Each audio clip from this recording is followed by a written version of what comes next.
In today's video, I'm going to show you how to avoid Mailchimp going to spam. So the first thing you may want to do is authenticate your domain.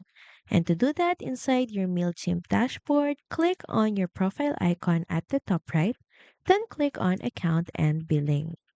So from here, switch to the Domains tab and click on Add and Verify Domain.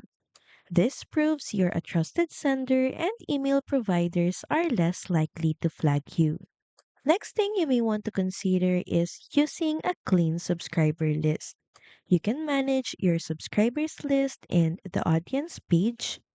So here, make sure that you remove bounced or inactive emails regularly. Sending to invalid addresses increases spam risk. Third, write good content. Avoid spammy words like free in all caps, too many exclamation marks, or all images with little text. A healthy text to image balance helps.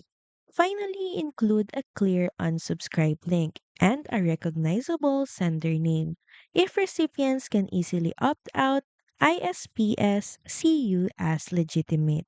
So that's pretty much it. Thank you very much for watching this video, and I'll see you again on the next one. Bye!